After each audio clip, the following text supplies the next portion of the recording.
Douglas, as usual, dropped his son off at school and turned to him and said, "Connor, please make sure that neither the class teacher nor the principal call me again to complain about your behavior.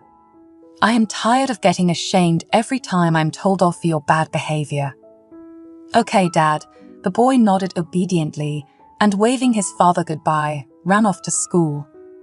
Connor did well in almost all subjects, but he had difficulties with literature. However, the boy was not too worried about it. His father was the director of a large construction company, and he was the sponsor of the school as well. So, Connor was sure that if something would go wrong, his father would use his influence, and they wouldn't dare to give Connor a bad grade. And so it was, and up to a certain moment, the boy was forgiven for everything. But then one day the literature teacher had to go to the hospital for surgery. Of course, the children take the news of the teacher's illness with excitement, hoping that it would be easier for them to get good grades with a substitute teacher. "You rejoice too early," grinned the principal. "The substitute teacher is quite strict, and you won't be fooling around with her. She isn't Mrs. Martin, who pretended not to notice how you cheat on your tests and take your essays off the internet."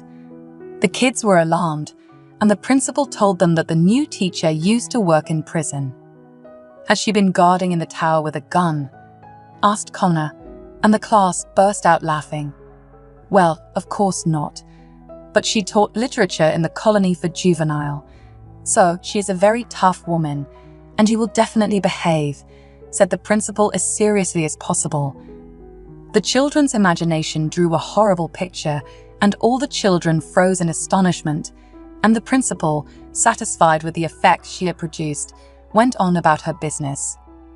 When the next day Miss Bailey, the new literature teacher, entered, the 8th graders exhaled. A skinny, short, blue-eyed blonde with a soft smile did not produce the impression of oppressive supervisors, and children thought that the principal intentionally intimidating them, but they rejoiced too early. It turned out that Miss Bailey had a strong character and iron restraint. She immediately stopped all provocations, and even in the most difficult situations did not once raise her voice. Each misbehaving student was enough just a glance of her blue eyes, which immediately became cold and prickly, and a kind smile was not a trace. At the same time, she explained the material so well that even the slowest student in the class could understand her. As a result, no one ever managed to ruin the lesson, and over time Miss Bailey has become an absolute authority for all the pupils. But not for Connor. He disliked the new teacher from the beginning, and he stubbornly continued to do everything to make her mad and completely neglected his studies. Even his classmates could not understand why he was angry with the new teacher and repeatedly tried to talk some sense into him. "I don't like her, that's all." That was the usual Connor's answer. The boy continued his hooligan antics, relying on his father's authority at school, but near the end of the quarter it became clear that Connor was getting an F in literature. As a result, the principal summoned the boy's father to the school, inviting the teacher to talk to him as well. "Connor is not interested in the studying at all," Miss Bailey told the boy's father. "There are exams coming up, and if things continue like this, I'm afraid that Connor will have serious problems." "But he didn't have any problems in his studies before you appeared," parried Douglas. "I don't want to say anything bad about the previous teacher, but it was clear to me at once that your boy had big gaps in his knowledge," she said sharply, and the principal blushed and lowered her eyes at these words. At home, Douglas paced around the room indignantly. He was sure his son was doing quite well in school, and the new teacher's words had hurt his feelings. "How dare she? She's just came, and she's already making her own rules," exclaimed Douglas indignantly. Indeed, his wife agreed with him. "Is it possible that our son is the silliest kid among all of his classmates? You need to discuss this problem with the principal urgently." "Yeah, I've already talked to her. She promised to make an impact on this teacher, but I doubt about the result. You should have seen this Miss Bailey, short, skinny as a reed, and looks at you like she's the boss." Then his wife advised Douglas to talk privately with the teacher and explain to her who he was, so she would finally understand how to treat their son properly. But Douglas answered that he had already tried to hint to the stubborn teacher about how many modern new equipment and teaching materials he had bought for the school recently. Miss Bailey only grinned on this and said that these gifts did not increase the amount of knowledge in Connor's head. "What a cheeky woman," exclaimed his wife indignantly. "Then we must get her fired." Connor, of course, overheard the entire conversation between his parents and was outraged too. He could not understand why this teacher allowed herself to be so unkind to him, to the son of a respected businessman. So the boy decided to take revenge on Miss Bailey for her bad, as he thought, attitude. He followed the woman after school and quickly figured out her address. It turned out to be a rather shabby 5-story building on the outskirts of the city, and Connor even grinned. He was amused by the fact that the person who taught others how to live lived in such a terrible place. After finding out from the local kids that the teacher lived on the first floor, Connor decided to prepare everything and come back tomorrow. The next evening, he was standing under the window of Miss Bailey's apartment, clutching a huge brick in his hand. He smiled maliciously, imagining in his mind how the glass would shatter into tiny pieces, and the teacher would shout in terror as the frosty winter air rushed into the room and made her shiver with cold.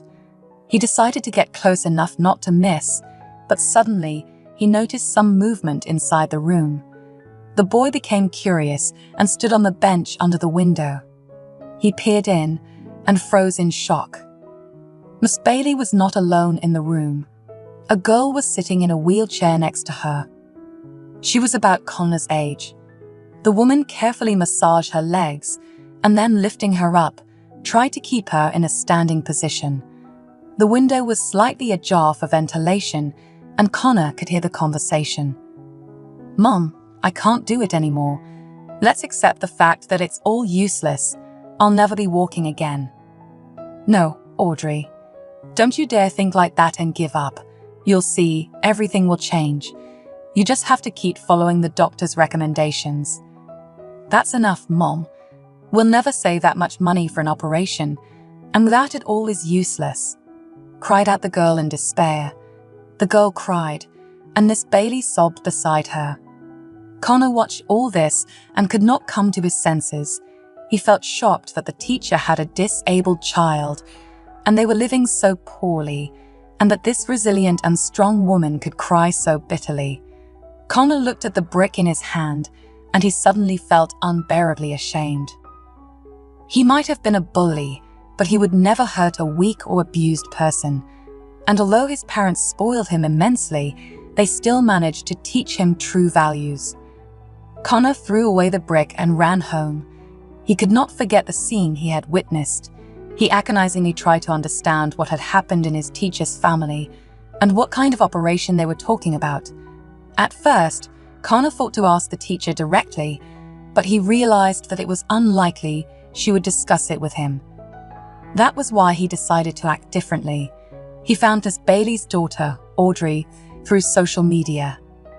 A happy-looking girl was looking at Connor from the picture on the page, and she was standing on her feet.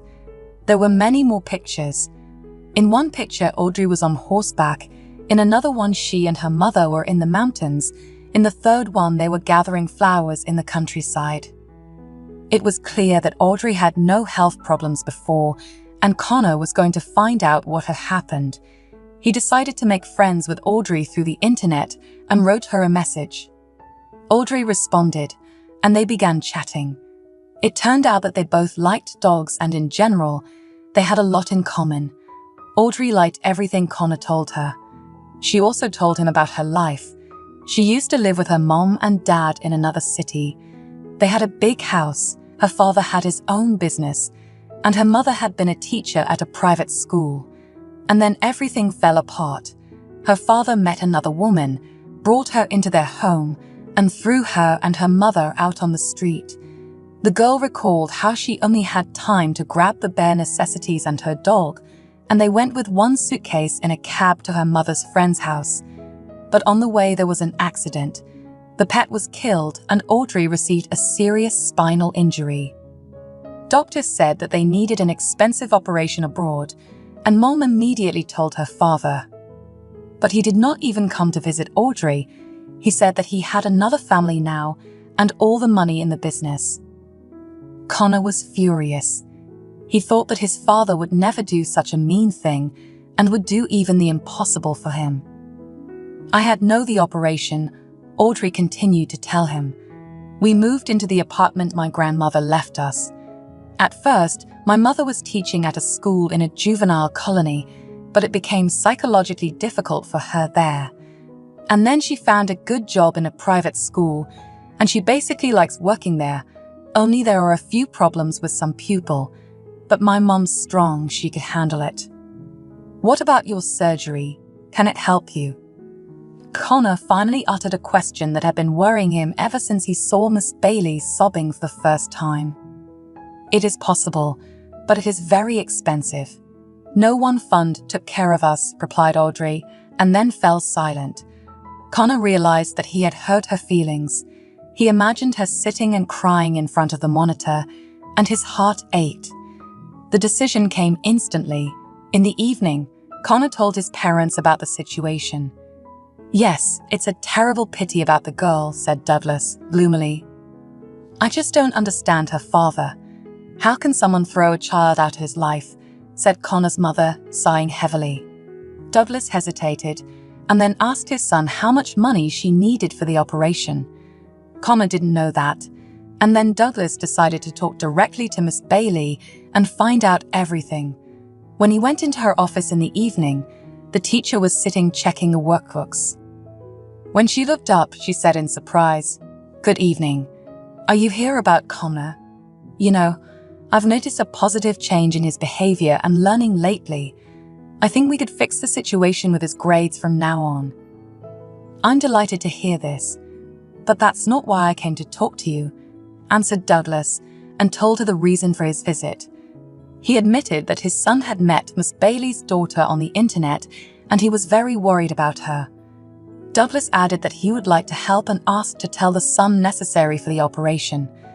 Miss Bailey did not feel comfortable even talking about her daughter's illness, but Douglas insisted. After hearing how much she needed, the man realized that even though it was a huge sum, it was quite realistic. He immediately estimated how much he would be able to transfer himself, how much his partners would be able to give, and also he had a reserve option. He took the details of the account, said goodbye and left, while Miss Bailey was thinking about how she was misjudging this man. Before, she thought that Douglas only cared about his own well-being, but now it has become clear that he was a good man, not like her ex-husband. Thinking about her daughter's father, Miss Bailey sighed heavily. She remembered how she had kneeled before him and asked him to help their daughter because he had such an opportunity. But he was adamant, and in the end he also expressed doubts about his paternity. That was the final point. Miss Bailey had gone back to her native city and for a long time had been asking help in different funds, but to no avail. And then suddenly help came from somewhere she had not expected. The next day, Douglas called all his partners and asked them to join him in his charity work. Many of them generously donated money, and soon the entire amount was transferred to the clinic. The surgery had to take place abroad, and Douglas and his family came to accompany Miss Bailey and Audrey to the airport. "Thank you. I will always remember your kindness," said Miss Bailey for the 100th time. "It's like you're saying goodbye. When you come back after the operation, you'll thank us," smiled Connor's mother. The woman was pleased with her husband's decision, and Connor was happy because Audrey would be able to walk. They became great friends over this time. The boy often visited his teacher, got to know her better, and realized that she was a very nice woman. Miss Bailey gave the boy extra lessons, and now he was one of the strongest students in his class in literature. Also, he improved in other subjects and became more serious and mature. On one of his last visits to Audrey's home, Connor jokingly told the girl, "Well, I thought I would be just visiting a girl, and instead of this you've got me studying." "Oh, of course. As soon as you wrote me the first time, I realized you had a problem with grammar, laughed Audrey. Why did you keep communicating with me then? Because I liked you right away, admitted Audrey, blushing. Connor smiled contentedly hearing that. Of course, he was insanely ashamed of that distant winter evening when he had been standing with a brick under the windows of their apartment, but he was not going to tell about it